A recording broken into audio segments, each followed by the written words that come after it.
Hello and good morning and good afternoon to everyone. As promised, this is our continuation for our lessons regarding the recipe and its function, the uses and limitation, the conversions and the conversion table, the market list and category, the standard recipe, the market list, the standardized recipe, and now the lesson would be the standardized recipe, or quantifying the standardized recipe, or you are going to lessen what is needed to the standardized recipe. So it's either you quantify or you are going to minus or lessen the number of units or the number of measures in the quantified recipe.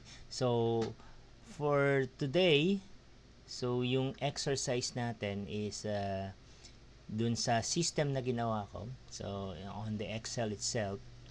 So if we are going back to the what we call the standardized recipe itself. So yung example natin, so this is it. So ito yung example natin ng standardized recipe on how we are going to make it, 'di ba?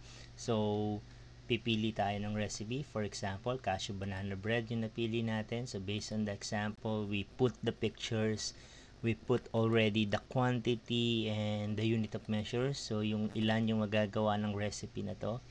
And the other one is nilagay natin, ito yon, nilagay natin yung items coming from the recipe or the original recipe. So ito yung mga items na yon. So all we're going to do is to transfer it to the system na meron tayo. Then individually we are going to write it down. Another one as continuation is yung as purchase units natin, kasi ito yung edible portion natin, di ba? So ito yung edible portion natin. Now we are going to determine what could be the as purchase unit. So based dun sa previous lesson natin, ang kailangan natin is malaman kung magkano yung price. So yung price na yon, kukuha tayo sa mga different markets, tapos ipopost natin yung price na yon. Then automatically they are going to compute you the unit cost and the extension cost. So ito lang yan, as you go along. So ito, kukumputin niya yung total raw cost, meaning add all the extension costs. So ito yon, add all the extension costs. So the system is going to add it total, or the total summation of the extension cost. Next is what we call that contingency. So ano nga ba ulit yung contingency? Yung contingency natin is the kung nagpa-fluctuate kasi yung ingredients, yung cost ng ingredients, so meron tayong backup. So in case na magkaroon ng problema, okay, na tumaas yung presyo ng ingredients, hindi tayo magbabago agad ng recipe cards natin when it comes to selling price. Next is what we call the 35% food cost. Okay, so based nga dun sa explanation natin, so ano ba yung 35% food cost? So ang 35% food cost ay meron tinatawag na direct and indirect expenses. So based on your preferences and percentage. So it can be reciprocal, no? So depende kung anong gagawin mong percentage. Kung 20-15 percentage pa tayo. So ito yung example ko, 20-15. Okay, 20% para sa aking mga labor expenses. Siyempre, yung kung sino yung nagluto, kung sino yung nag-serve. Okay, so ito yun. Ito yung mga sino yung nag-market. So ito yung mga labor expenses natin na binibigay at nanggagaling doon sa 35%. And the other 15% for me, okay, so based on my preferences, is pambayad ko ng gas, ng electricity, ng water, ng rent, and other expenses. So ito yun, yung utilities natin. So mahalaga, meron tayong pambayad doon. And nilalagay natin yun sa food cost natin. So what we do is pag nakuha na natin yung 10% ng total raw cost, ay dinidivide natin dun sa 35% na food cost. Okay, so ito yan. Next, after na divide natin sa 35% na food cost, is kinukuha naman natin yung 12% na tax. So if we are going to sell it. Okay, so if we are going to sell it, so ito na yon, makakukuha tayo ng ng 12% tax. Then the other one is the price per serve. So how do we get the price per serve? So we just divide it to the total cost of contingency, the food cost. Itong total na to, i-divide lang natin saan? Doon sa pinaka number of serves. So ito yan. Okay? So ang makukuha nating price is roughly 28.30 pesos per slice. Okay? Kasi nakalagay dito per slice. Okay? So nakalagay dyan sa slices natin. So now, kung yung slices natin na yon, pag ibebenta natin ng 28 pesos, so hindi na tayo lugi doon. So what we do is we adjust the price onto the third decimal or whole number. So for example, kailangan gusto natin 29. So this one is editable. So pwede mong baguhin. Pero wag kang bababa ng 28.30. So pwede mo siyang i-sell ng 28.50. At pwede mo rin siyang i-sell ng whole numbers. For example, is 30. Ayan. Then next, napag-usapan din natin na kailangan ilagay mo yung detailed procedure. So based on the first lesson natin, kailangan ilagay mo dito yung detailed procedure niya. So make it more detailed, make the step-by-step procedures, tapos isulat mo siya dito. And the cooking time, the methods, kung anong methods ang ginamit mo. And last but not the least is your tools and materials, kung ano yung gagamitin mo. So isulat mo dito. So it's being explained on the first lesson. So ang susunod naman natin is how do we quantify the recipe?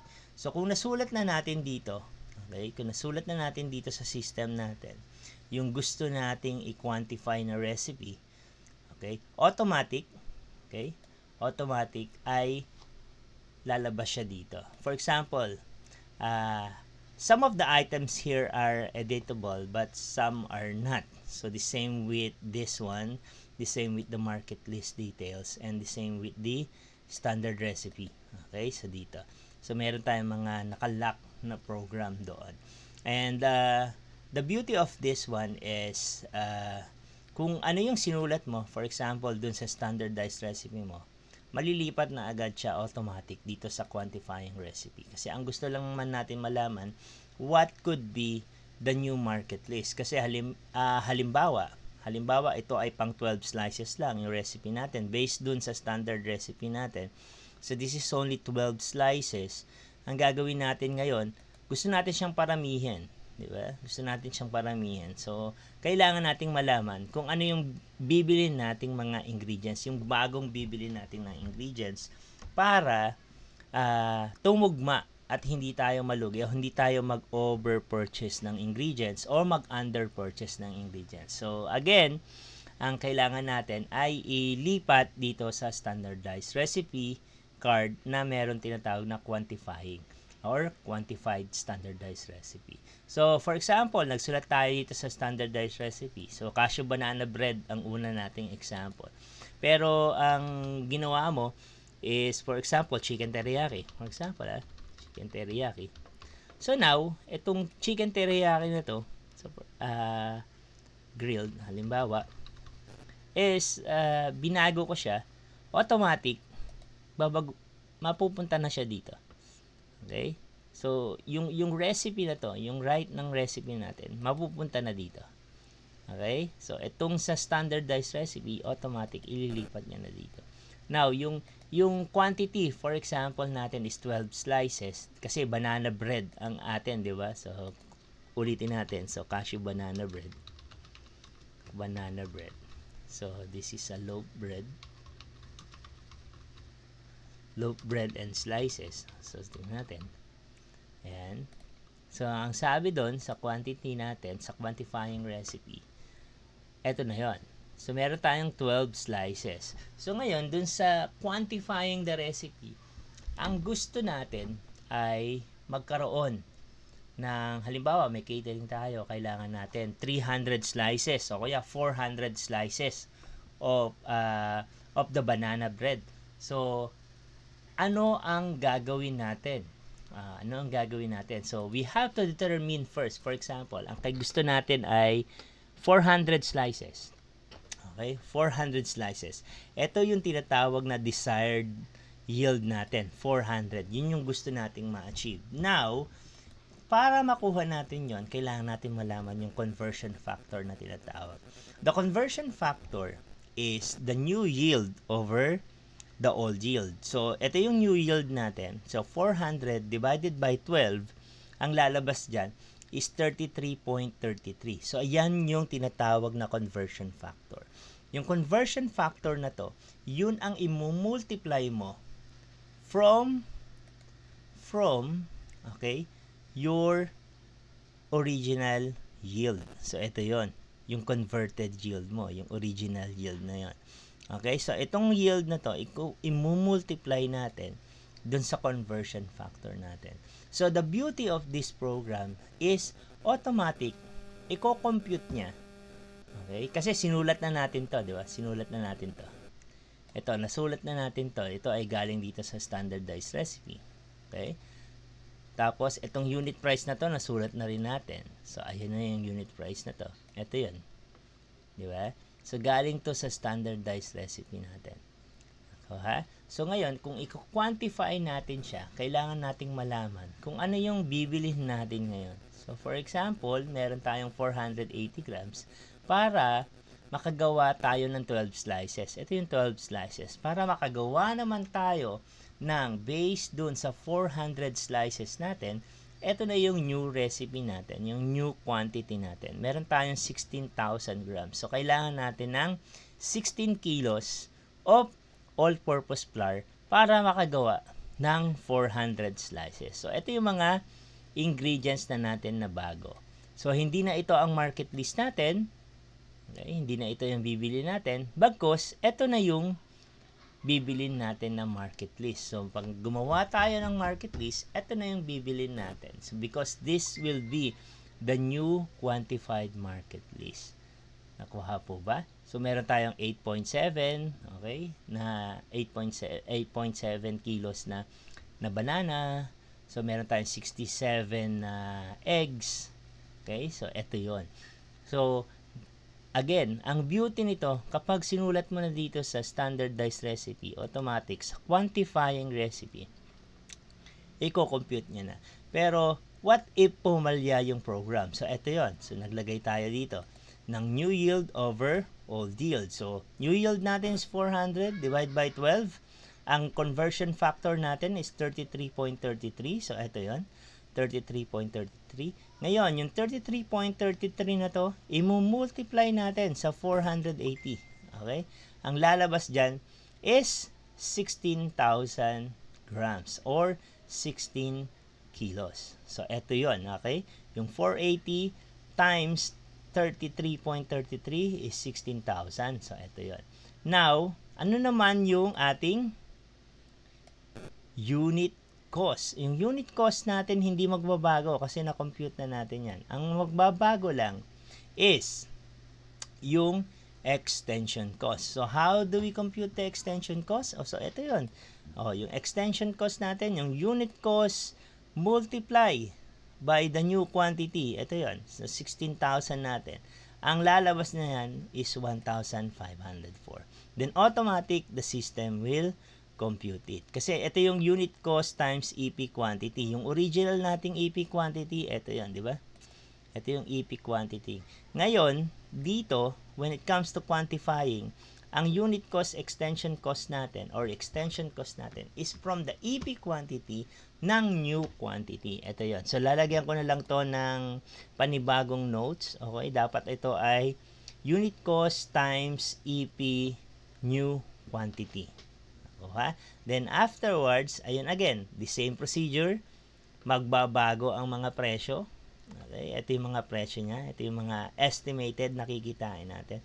But, again, kapag minultiply natin siya, okay, with the tax and the contingency, then divide with the food cost, ganun pa rin yung lalabas na presyo. So, 28.30. Okay, so if we divide the 11,000, for example, yung 11,382, by the number of servings, kasi ang number of servings natin ngayon ay 400, yun pa rin ang lalabas. Okay? Ito pa rin ang lalabas sa kanya. 28.30. So, the same with the standardized recipe. So, 28.30. So, parehas pa din. So, pwede mo pa rin siyang baguhin. Pwede mo pa rin siyang tawag dito, i-adjust ng whole numbers or with the decimal points. So, the same with the standardized recipe. Kapag sinulat mo dyan, for example, sinulat mo dito yung cook in oven. Okay? So, automatic, the same, isusulat niya rin dito sa detailed procedures. So, ang kailangan mo lang dito is makomplete mo yung details dito natin lahat. Tapos, automatic ay isusulat na ng system doon sa quantifying recipe. Ang hindi mo lang maita-transfer dito, which is madali lang, is kokopyahin mo lang yung picture. So, you have to copy the picture. So, ito yun. So, right click, copy, quantify the recipe, then ipasok natin dito. Ayan. Then i-edit mo lang. Oh, ha? Now, so chef, nagagamit mo lang ba ito sa quantifying? Paano kung gusto kong bawasan? Halimbawa, ang original recipe natin is 12. Ito 'yon. Pero ang gusto natin, okay? Ang gusto natin ay 6 slices lang. Ilang ingredients lang ang kailangan kong bilhin. So, ito 'yon. So, automatic, the system will compute kung ilang ingredients. So, ito lang yung ingredients natin. Ito lang yung bagong market list natin. So, from the 480, naging 240 lang siya. Okay? Yung 5 natin, naging 250 lang siya. So, it's more of quantifying, adding more, or lessing, or i-less mo siya. Okay? Yung original standardized recipe mo. At makukuha mo yung exact amount and exact quantity ng ingredients natin. At the same time, ganun pa rin, ibibigay niya sa iyo yung magkano yung presyo na kailangan mo para doon sa recipe na yan. Okay? And this is our last onto the list ng ating video lesson from the recipe constructions, from the recipe and its uses and limitation, from the conversion table, how to make a market list, how to do the standard recipe. Okay, from the standard recipe, you are going to do the category. Ito yung category mo. Then, gagawa ka ng market list mo. Then, gagawa ka ng standardized recipe mo because you need to know the prices of each. Then, another one is how it is being explained. Ito yun. Yung ating mga food cost percentage. So, how it is being explained. Another one, kapag nandun ka na sa catering business o gusto mo nang i-quantify yung recipe na yon, eto na yon. O gusto mong bawasan yung recipe na yon, eto naman yung program na gagamitin mo. Okay? Then, I hope you understand this short video. So, yung video lesson natin, because this could be unhelpful information for you guys to do your assignments and you can use it for your future, for example, future references on how you are going to quantify the recipe or how you're going to lessen the recipe. Okay? So, later on, I will post the assignments, okay? And I will post on the things that you are going to do. Nakuha po ba? Okay? So, thank you so much, and this is the lesson all about.